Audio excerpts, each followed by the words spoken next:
The quiet strength behind the success. In the heart of Tamil Nadu, in a modest home that hummed with the rhythm of dreams and simplicity, lived a woman whose story was as silent as it was powerful, Lakshmi Pichai, the mother of Sundar Pichai. She wasn't the kind of woman whose name made headlines or whose face graced magazine covers, but she had built something greater than fame. She had shaped a son into a global leader with nothing but her quiet courage, unshakable values, and a strength that flowed not from force, but from unwavering love.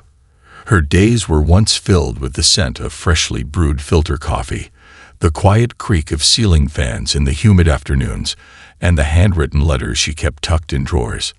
Letters from her son as he moved through the corridors of the world, from Chennai to California. But one afternoon in a foreign city, decades after raising her son in that modest home, Lakshmi's resilience would be tested in the most unexpected way, by the cold indifference of a luxury store in a place where no one knew her name, but everyone should have. It was the first spring she had agreed to visit Sundar in California since his appointment as CEO. The media, the public appearances, and the corporate meetings, none of it had ever appealed to her. She was proud, yes, but not one to revel in grandeur. She had seen how hard he had worked, how late the nights were, how uncertain the path seemed when he was a young boy sketching circuits in the margins of his school notebooks. She remembered the nights when the power would go out, and Sundar would study by the dim light of a kerosene lamp, never once complaining, always curious, always dreaming. That child who once sat cross-legged on the concrete floor of their home, building imaginary machines with old transistor radios, was now a man at the helm of one of the world's most powerful companies.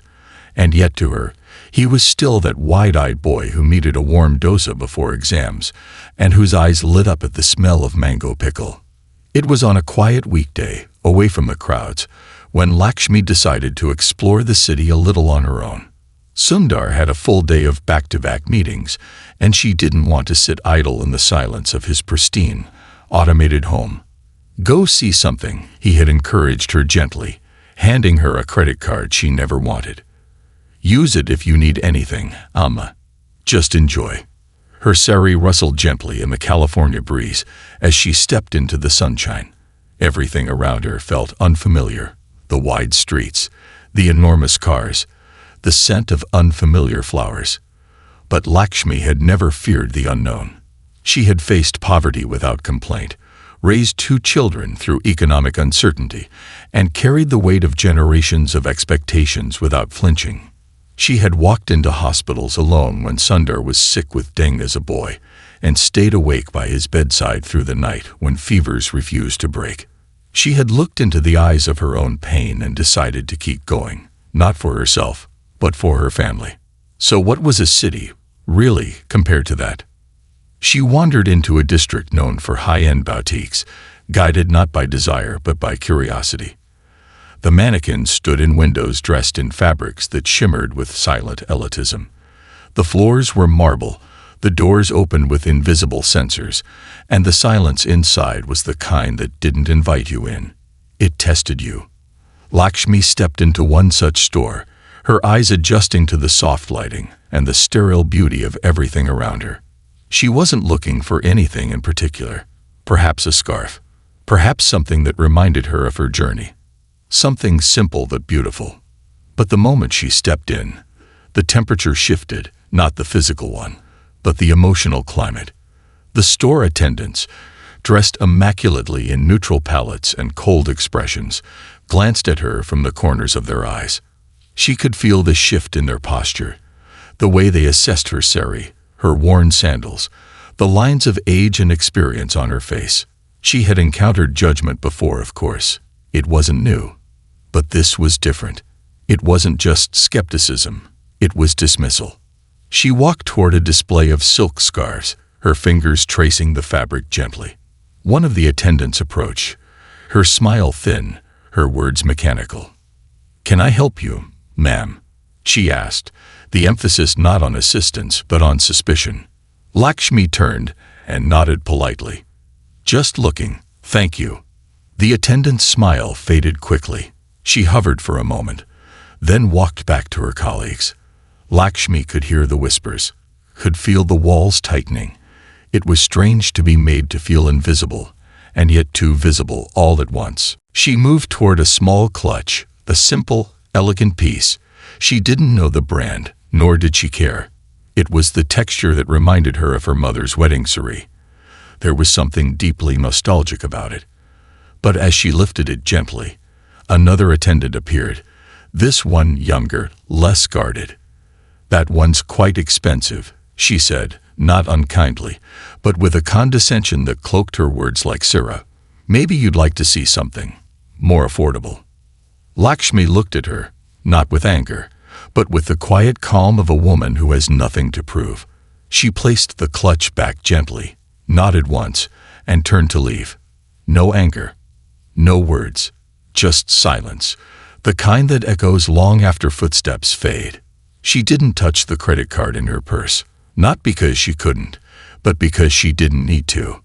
That evening, Sundar returned home tired but excited to see her. "Did you go anywhere?" he asked as he set down his bag. She smiled gently and nodded. "Just walked around. Saw some shops." He noticed the shift in her voice, the quiet restraint. She didn't complain. She never had. But Sundar was a man who had grown up watching the unspoken strength in his mother's eyes. He knew when something had been off. The next morning, Sundar rose earlier than usual. No meetings, no calls, no distractions. He asked her to come with him for a drive. She agreed, surprised, and followed him in silence. They arrived at the very same district she had visited, the same boutique, now preparing to open for the day. He didn't say a word as he held the door open for her and stepped inside. This time, the reaction was different, recognizable, deferential. The staff stiffened. One of the managers rushed forward. "Mr. Pichai, we didn't expect." "You didn't," he said calmly, "but you should have treated everyone like you expected someone great." Lakshmi looked at her son, the boy who used to save coins in a tin jar to buy her flowers on her birthday, now standing tall in defense of her dignity, not with anger or arrogance, but with measured truth. He wasn't trying to embarrass anyone. That wasn't his way. But he had learned from her that silence, when broken with grace, speaks louder than fury. He walked over to the same clutch she had picked up, brought it to her, and placed it in her hands. "For you, Amma. Not because of them. Because you deserve anything you want." She didn't cry. She never did. But she smiled, a smile that held decades of sacrifice, strength, and pride. They left the store hand in hand. No fanfare, no cameras, just a mother and her son walking in quiet dignity. And behind them, they left more than just a boutique. They left a lesson. Not about wealth, not about status, but about respect. This was just the beginning. In every achievement story, there are names that never make the headlines. People whose hands shaped the clay long before the world marvels of the sculpture. Lakshmi Pichai was one such name, and if you walked past her on the street, you might not know the weight of history she carried with her in silence.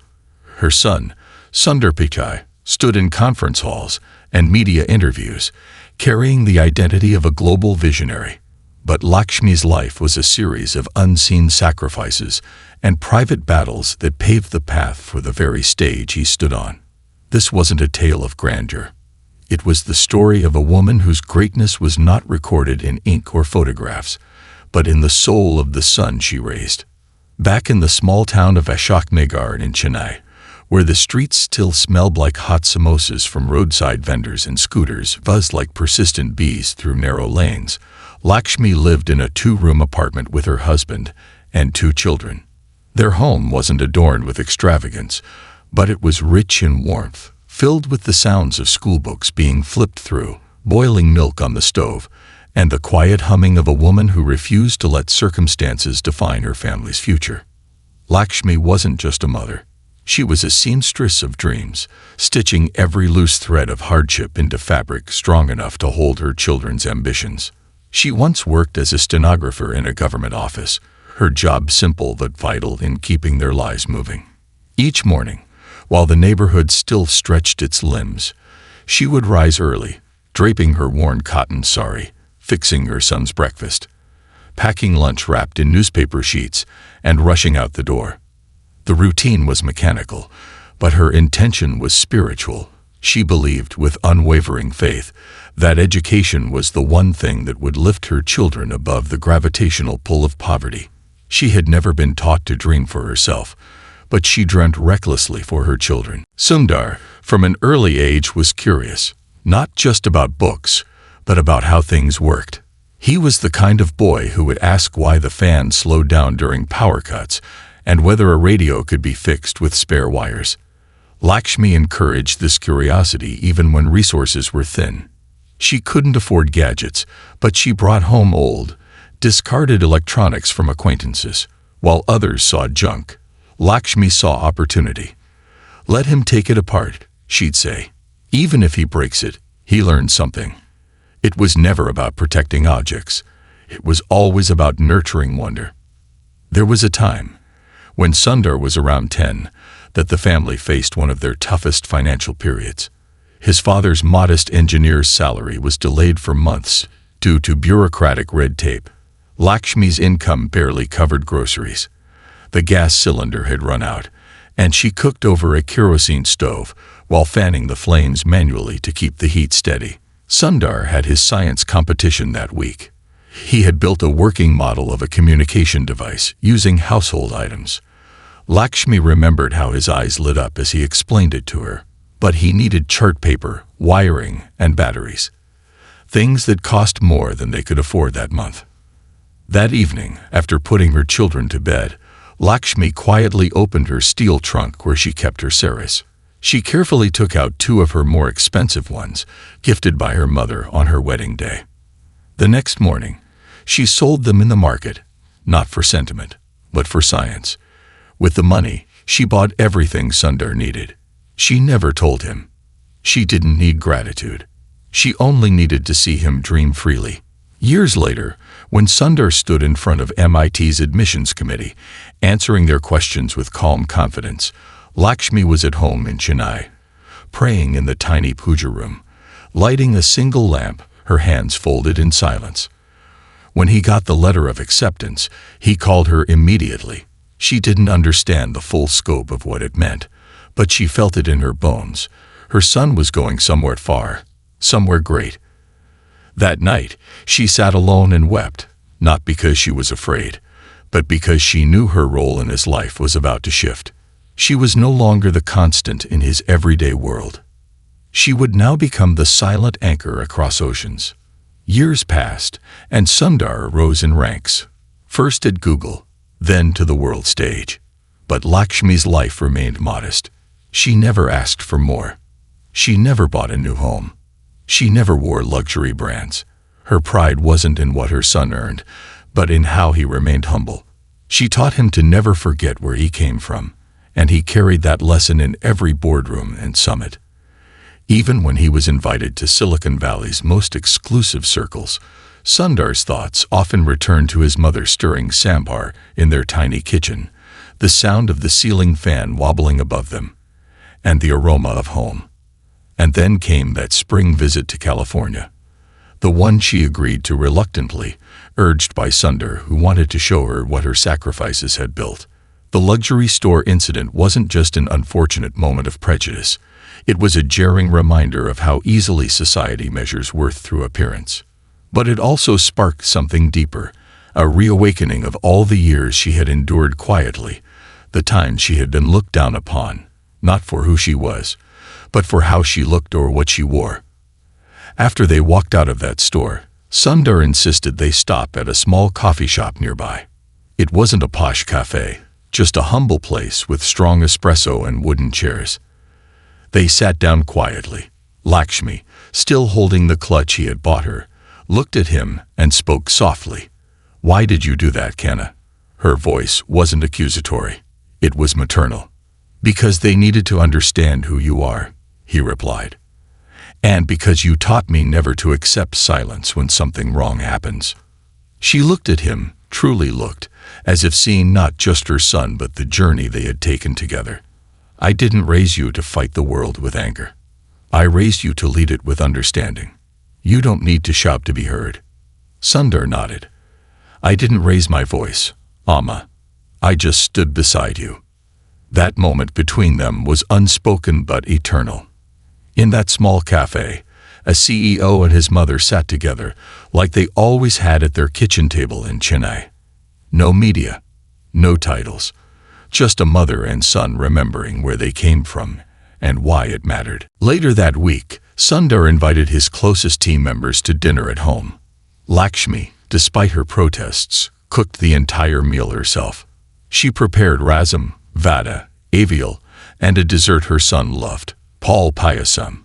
His colleagues, many of whom were accustomed to fine dining and five-star catering, were stunned, not just by the food, but by the energy in the house. It was filled with the aroma of tradition, the sound of Tamil conversations, and the story of a woman whose life philosophy was simple: live with dignity, serve with humility, and never forget your roots. One of Sundar's colleagues, a young woman from Brazil, sat beside Lakshmi after dinner and said, "You must be so proud of your son." Lakshmi smiled, her hands resting gently on her lap. "I am proud of the man he has become. But I was proud of him even when he was a boy with broken slippers and big dreams." The weight of those words lingered in the air, because it wasn't just pride, it was perspective. Lakshmi never chased status. She carried purpose, and that purpose had transformed not only her son but the very lens through which the world saw what success really meant. She flew back to India the following week, her suitcase still as light as it was when she arrived. She hadn't shopped. She hadn't indulged. But she carried something far more valuable home with her: the assurance that all the sacrifices she had once made in silence had spoken volumes through her son's integrity. Back in Chennai, when the neighbors asked how her trip was, she smiled and said, "It was good. I got to see where my boy works. I made him some rasam. Nothing special, but it was special. It was extraordinary, because sometimes the most remarkable stories are not written in the grand moments, but in the quiet resilience of the people who refuse to be bowed by judgment, who live with grace in the face of indifference, and who build legacies not from wealth, but from values." And Lakshmi Pichai had built a legacy that could never be measured by price tags or brand names. There's a certain kind of strength that doesn't roar. It doesn't stand on stages or demand attention. It simply exists, steady, grounding, persistent like the tide. It flows through quiet gestures, long days, sleepless nights, and uncelebrated moments. That kind of strength is rarely noticed by the world, yet it builds everything the world celebrates. Lakshmi Pichai was that quiet strength, and though the media often followed her son, Sundar, with flashing cameras and microphones, it would never quite capture the depth of the woman who raised him. Because what the world saw was a success story. What the world didn't see was the soul behind it. After returning to Chennai from California, Lakshmi resumed her simple life without fanfare. She never liked attention. When neighbors asked about the trip, she didn't dwell on the luxury store incident. She didn't talk about the dinner with Sundar's team or the clutch he bought her. Instead, she told them about how clean the streets were, how the air smelled different, how strange it was that nobody hung clothes outside to dry. She laughed lightly when recounting how she got lost walking back from a grocery store one afternoon, and how a young woman had helped her find her way without knowing a word of Tamil. That was who Lakshmi was. She held back the grand, because she believed the beauty of life was in the ordinary. But while she slipped back into the rhythm of home, the market runs, temple visits, and her morning filter coffee, something had shifted.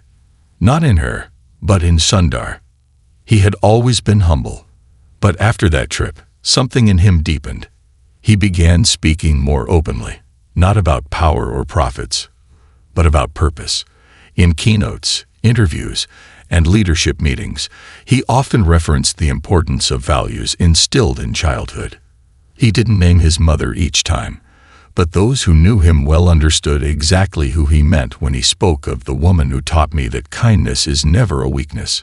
It was a subtle, evolving homage, not in words, but in how he carried himself. The empathy, the measured tone, the patience with others. These weren't boardroom skills he had picked up in Silicon Valley. They were lessons from a modest apartment in Chennai, shaped by a woman who never raised her voice, even when the world was unfair. One day, Sundar was invited to give a talk to a group of young engineers from across India. The session wasn't broadcast live. It wasn't meant for headlines. It was simply a leadership dialogue, a room filled with young minds, hopeful and hungry. As he spoke, someone from the audience asked a question that, at first, seemed too personal. "Sir, when did you first feel like you had truly made it?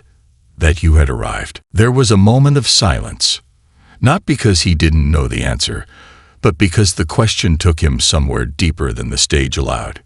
He smiled and said, "There's no one moment that makes you feel like you've arrived. But there was a moment that made me feel complete." He paused, glanced down, almost as if he were looking inward. "It was when I saw my mother, standing in a foreign city, treated poorly for no reason. And I realized then that all the titles, all the positions, they mean nothing unless they give you the power to protect those who raised you. To stand up, not with ego, but with quiet truth. I didn't become successful when I became a CEO. I became successful when I was able to restore dignity to the woman who gave up everything for me, without ever asking for a thing in return." The room was still. The kind of stillness that happens not after applause, but after truth. After the session, one of the young women approached him privately. She was in her early 20s, from a small town in Maharashtra. Her eyes welled up as she said, "My mother is also someone no one sees, but she's everything. Thank you for reminding us that real success is measured in the eyes of the people who love us quietly." That evening, Sundar called his mother. She answered on the third ring, as always, wiping her hands on her saree as if he could see her through the phone. "How are you, Kanna?" she asked, her voice laced with warmth. "I'm good, Amma. I just spoke to some young engineers today. One of them reminded me of you." She chuckled softly. "You always say that. I'm just an old lady now." "You're the reason I became who I am," he replied. "You're not just part of my story. You are my story." She didn't respond with dramatic words or emotional outpourings. That wasn't her way. She simply said, "Then make sure your story is worth telling." The words stuck with him, not because they were grand, but because they were true. They reflected the philosophy that had shaped Lakshmi's life, a belief that one's value isn't in what they accumulate, but in how they live, how they treat others, and how they stand up for what is right when no one is watching. And though she was miles away from boardrooms and shareholder meetings, Lakshmi's lessons began echoing in ways she never imagined. Sundar began integrating deeper social impact initiatives into his leadership. Internally, he spearheaded mentorship programs for underrepresented youth, particularly girls in STEM. He began funding education programs in rural India, not with publicity, but quietly. In the fine print of those projects were scholarships named after Lakshmi, not as a formality, but as a symbol. He once told a colleague, "If a woman like my mother had the opportunities today's girls have, she could have led a company too. She gave me that chance. Now it's my turn to pass it on." Meanwhile, back in Chennai, Lakshmi remained untouched by these tributes. She didn't rate articles. She didn't follow news clips. She spent her days teaching slum children basic reading and math from her front porch. The children came barefoot, often without bags, but eager to learn. She gave them notebooks, shared stories, and fed them biscuits with tea. To them, she wasn't the mother of a CEO. She was Lakshmi Auntie, strict about pronunciation, soft with praise.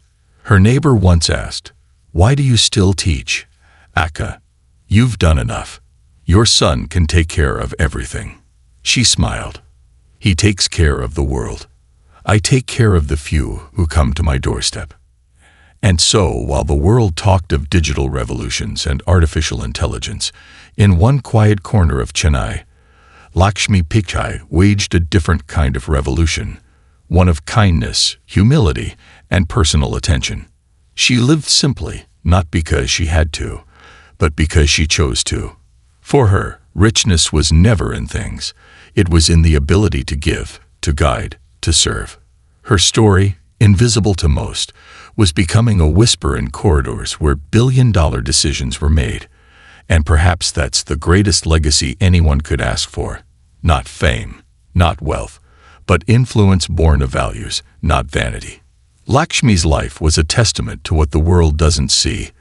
The nights spent awake during exam seasons, the small sacrifices made daily, the quiet resilience in the face of societal judgment, the countless meals prepared with love, the strength to smile through uncertainty, and the courage to raise a child not with ambition, but with integrity. And though her hands were weathered from decades of work, they carried the fingerprints of 1,000 blessings, each one a reminder that greatness often begins with those who are content to remain unseen. It is often said that footprints fade from the earth, but the path they carve into the hearts of others remains forever. In the story of Sundar Pichai, the world saw the polished shoes walking into boardrooms, the neatly pressed suits, the poised figure delivering keynote speeches across continents. But behind those strides was the steady, enduring imprint of a woman whose own journey had been without limelight, without recognition, and yet far more powerful in its quiet determination. Lakshmi Pichai's legacy wasn't inscribed on monuments or in framed certificates. It was etched into the values, habits, and humanity of the son she had raised. A legacy not of gold or land, but of character. Years had gone by since Sundar's role at the helm of Google, and eventually Alphabet, had become public knowledge.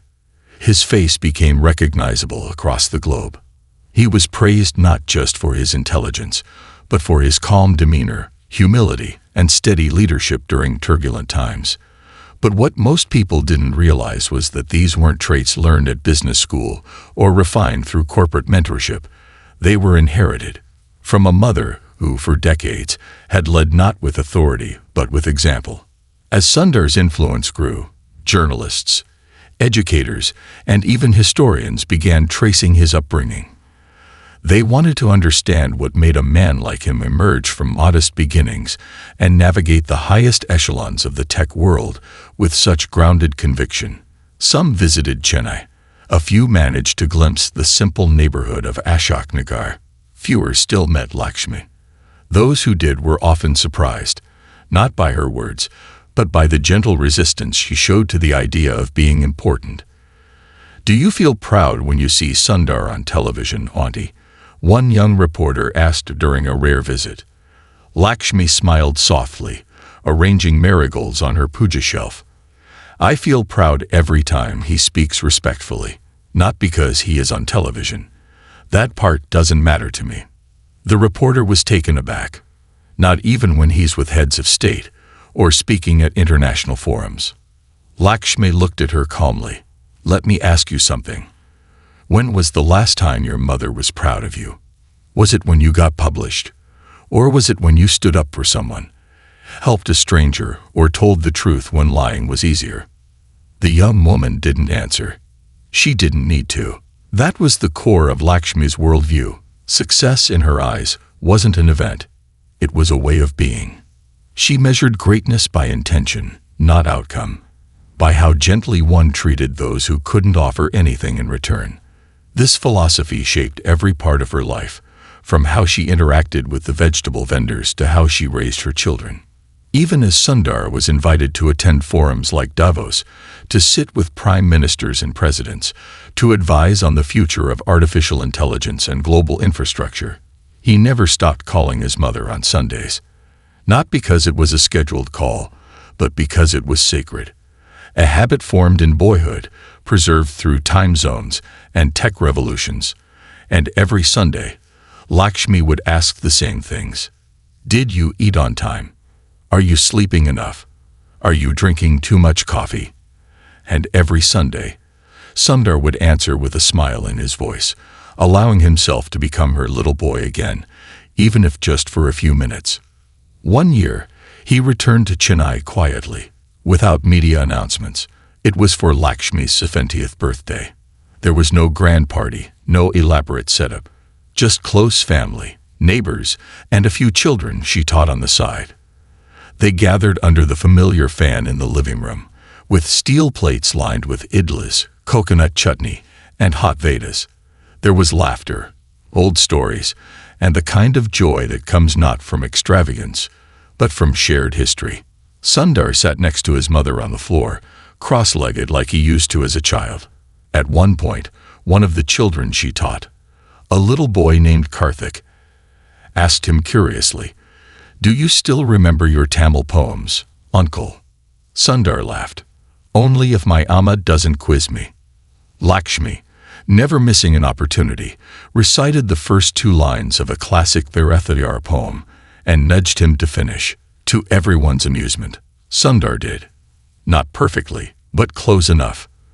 The room erupted in cheers, not for the CEO of Alphabet, but for the boy from Ashok Nagar who still remembered his roots. Later that night, as the guests dispersed and the laughter softened into silence, Lakshmi and Sundar sat on the terrace. The air was warm, filled with the distant sound of temple bells and the rustle of coconut leaves. They didn't speak much. They didn't need to. But after a long pause, Sundar turned to her. "Amma, I've been asked to give a lecture next month. They want me to talk about leadership." Lakshmi turned her head slightly, waiting. "I was thinking of telling them about you," he said quietly. She looked at him with surprise. "Me? What would they want to hear about me?" He smiled. "They think leadership is about vision and influence.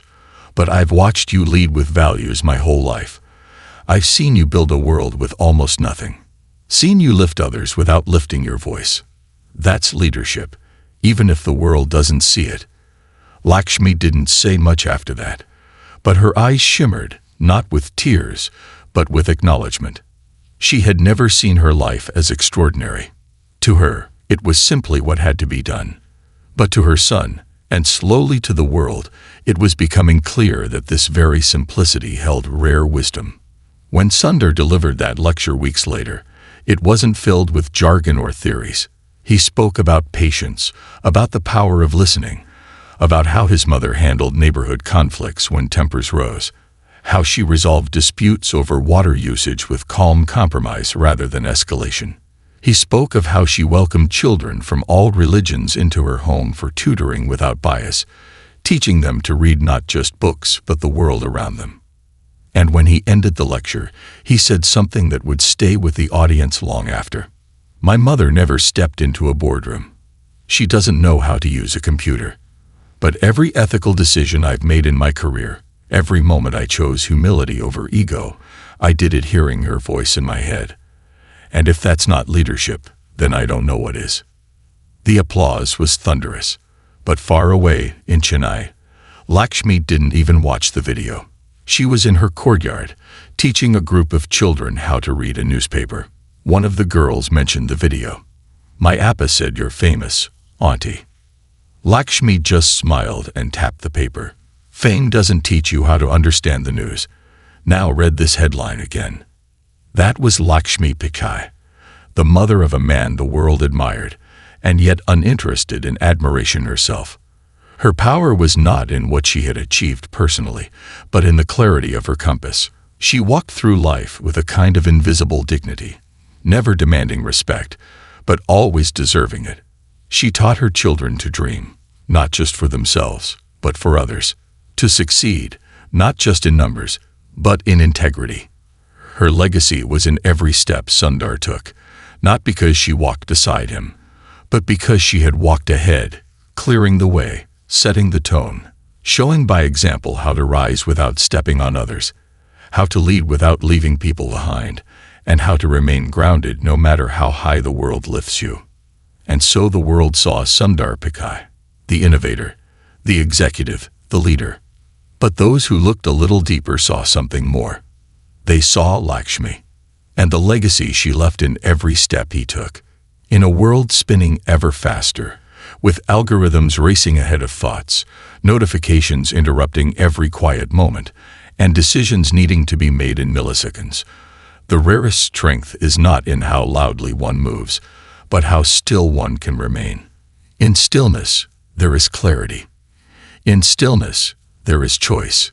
In stillness, a person can see further than most who are always rushing forward. And for Lakshmi Pichai, it was in her stillness that her deepest strength emerged. She never fought the world with volume or display. She fought it with presence, poise, and the relentless, invisible consistency that marked her every breath as a mother, wife, and quiet architect of her son's destiny. The life she had built in her small Chennai home remained unchanged even as the world around her evolved, even as the world her son operated in became dominated by artificial intelligence, data dominance, and digital revolutions. While Sundar sat across from world leaders debating the ethical implications of technology and the future of humanity's relationship with machines, Lakshmi still woke up at 5 a.m. to light the diya in her prayer room. She didn't believe in skipping rituals just because the world was in a hurry. Her discipline wasn't about routine. It was about reverence for life, for purpose, and for peace. As Sundar grew deeper into global responsibilities, facing challenges not just as an executive, but as a human being in the center of critical social, environmental, and technological discourse, he often found his grounding not in the boardroom, but in memories of his mother's stillness during storms. He remembered how she held the family together during his father's brief hospitalization, not with panic but with action, packing lunches for the nurses, coordinating medicines, calmly managing the household even as uncertainty lingered like a shadow. She didn't collapse under pressure. She absorbed it, transformed it, and radiated steadiness. This strength of hers wasn't sudden. It was forged over decades in silence. As a young bride, she had left behind the comfort of her parents' home to begin life in a modest apartment with Sundar's father, Raghunatha. Money was tight. Choices were limited. She didn't complain when there was no refrigerator, when the family had to share a single scooter, when 3 people slept in the same room during Chennai's sweltering summers. She adapted, adjusted, and endured, all without ever letting bitterness take root in her spirit. Her children never truly understood this sacrifice until they were older. As adults, they began to see that it wasn't that their mother didn't have dreams of her own. It was that she had folded her dreams neatly into the corners of their lives. She didn't just make space for them to grow. She offered her very life as the soil. One evening, during one of his annual visits to Chennai, Sundar found himself sitting alone in the same balcony where he used to study under the flickering yellow bulb. Lakshmi walked in quietly, handed him a cup of hot filter coffee, and sat down beside him, her gaze resting not on him, but on the horizon where the sun was dipping behind the trees. After a few minutes, he broke the silence. "Do you ever regret it, Alma?" She turned to him, confused. "Regret what?" "Everything you gave up. The chances you didn't take. You were always intelligent, always organized. You could have done so much more." She sipped her coffee before replying. "I did do something more, Kanna. I raised a good man."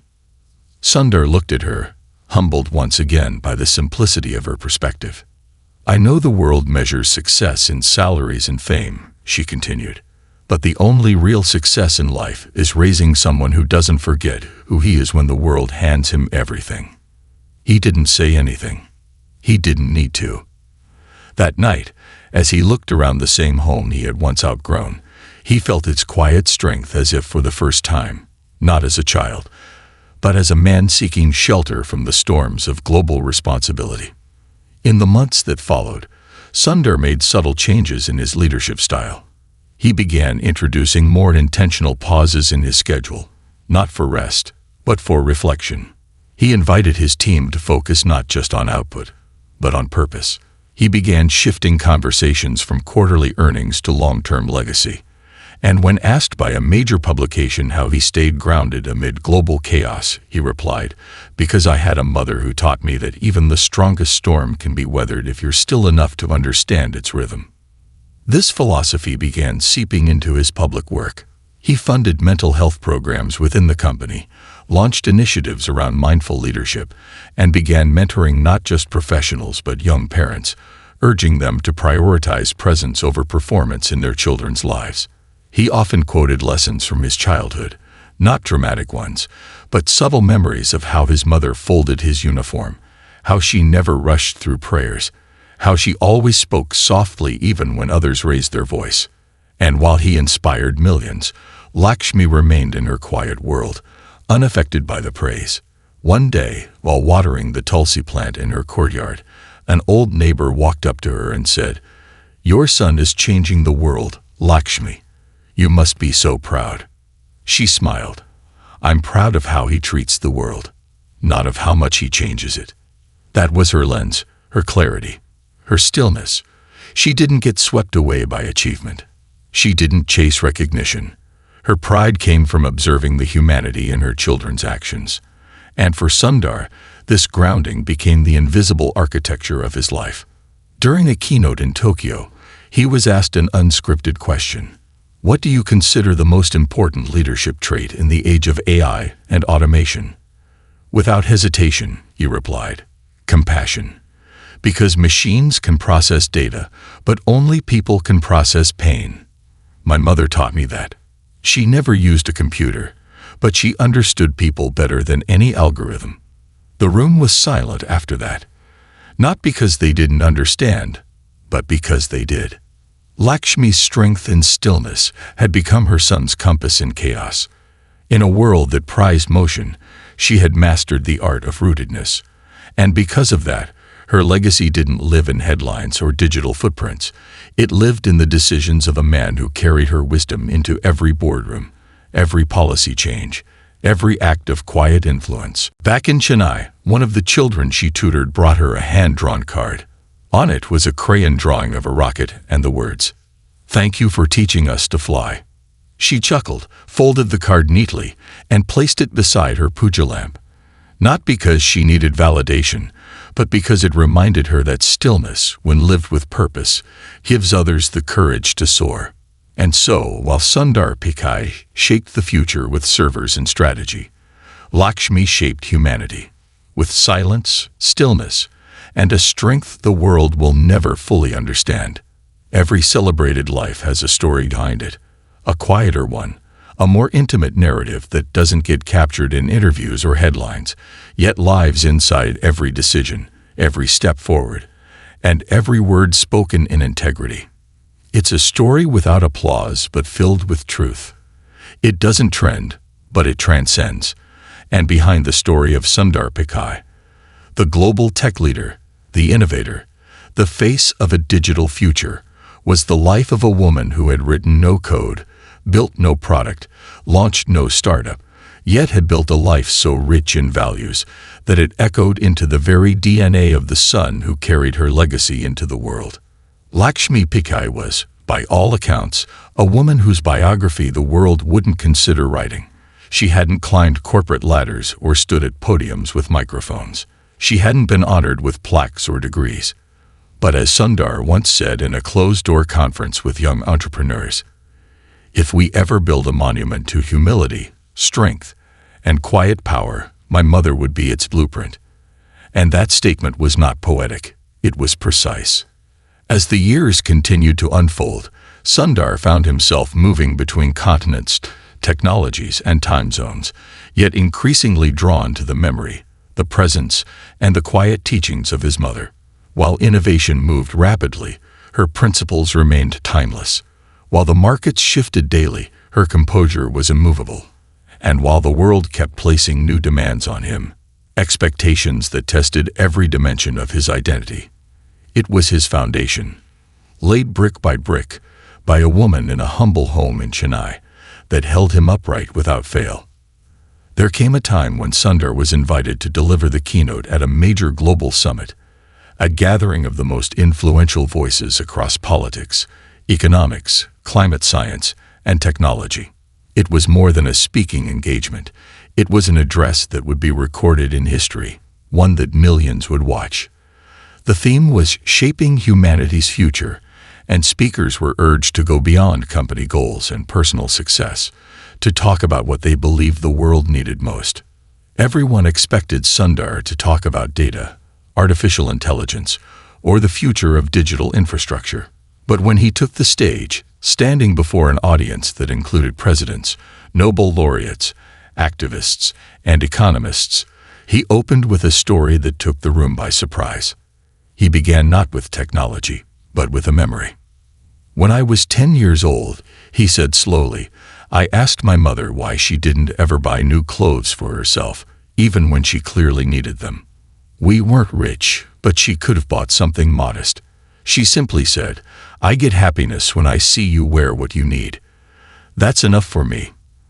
At the time, I didn't understand the depth of what she meant, but today I do." He paused for a moment before continuing. "My mother didn't study economics, but she knew how to stretch 1 rupee across 5 needs. She didn't study philosophy, but she understood the value of enough. She didn't study leadership, but she led a household through financial strain, emotional hardship, and societal pressures with a grace I still struggle to match." The room fell into complete silence, not the silence of disinterest, but of reverence. He went on, "Today, as we talk about artificial intelligence, let us not forget emotional intelligence. As we speak about the future of automation, let us not forget the value of human hands that built our past. And as we dream about space and the metaverse, let us not abandon the people who taught us to dream in the first place." He closed his speech not with a call to innovate, but a call to remember. "Behind every success," he said, "there is a story that wasn't told. A story of sacrifice, of love, of values passed down not in lectures, but in how food was served, how pain was endured, and how children were raised. My mother didn't ask the world for anything, but I will ask you to remember the people like her, because they are the true architects of the future." The crowd rose to its feet, not for the CEO, but for the mother behind him. Far away in Chennai, Lakshmi was sitting in her courtyard with a small group of children, reading them a Tamil folktale under the shade of a mango tree. She had no idea about the standing ovation halfway across the world. She had no idea her story had touched dignitaries and diplomats. All she knew was that she had promised her students a story that day, and she had never been one to break a promise. But someone had recorded Sundar's speech, and a few days later, a neighbor brought a smartphone to Lakshmi and showed her the video. She watched in silence, her face unreadable. When the video ended, the neighbor expected tears, pride, perhaps excitement. But Lakshmi simply looked away from the screen and whispered, "I only did what any mother should do." That was the core of her life, a quiet belief that extraordinary love, care, and sacrifice were not heroic. To her, they were simply the right thing to do. That same week, a journalist reached out to Sundar and asked him a bold question during an interview. "What has been the greatest invention in your life?" Sundar didn't hesitate. "My mother's belief in me. It's not a product you can market. It's not something you can patent. But without it, I would have never become who I am." In time, people began to write about Lakshmi. Biographers wanted to meet her. Documentarians reached out. Publishers offered to create memoirs. But she declined them all. "I have nothing new to say," she told Sundar one day during a phone call. "The world already knows what it needs. It's just forgotten how to live by it." He laughed. "You're wiser than all of us, Amma." "I'm just older," she said, chuckling. But he knew better. He knew that behind her modesty was a mind that understood the essence of life far better than the most brilliant algorithms he had ever worked with. Her lessons weren't written down, but they were embedded in every action, every pause, every choice to put others before herself, not out of obligation, but out of love. In the final years of her life, Lakshmi's influence only grew, not through media, not through platforms, but through the ripple effect of values she had instilled. Teachers began mentioning her in lectures on parenting. Leadership coaches referenced her in workshops. Young women from small towns began writing letters to Sundar, thanking him for speaking about his mother, because in her story, they saw their own mothers, their own silent heroes. One such letter read, Dear Mr. Pichai, thank you for reminding the world that the women who never step on stages are often the ones who build the strongest foundations. My mother is a lot like yours. She's never been abroad, never worked in an office, but she gave me everything I have. Your story helped me see her not as someone ordinary, but as someone irreplaceable. Sundar forwarded that letter to his mother. She read it, nodded, and tucked it into the pages of an old recipe book, as though it belonged with her most treasured ingredients. In the end, Lakshmi Pichai never wanted a tribute. She didn't seek to be remembered by the world. But the world will remember her anyway. Not in statues or awards, but in the millions of people now inspired to live like she did, with patience, strength, humility, and a heart big enough to raise giants while remaining rooted in the soil of everyday kindness. Her story will live on. In the stillness behind every storm, in the strength behind every gentle voice, in the grace behind every powerful man or woman who never forgets where they came from, and in the truth that behind every success, quietly, unassumingly, powerfully, there is always someone like her.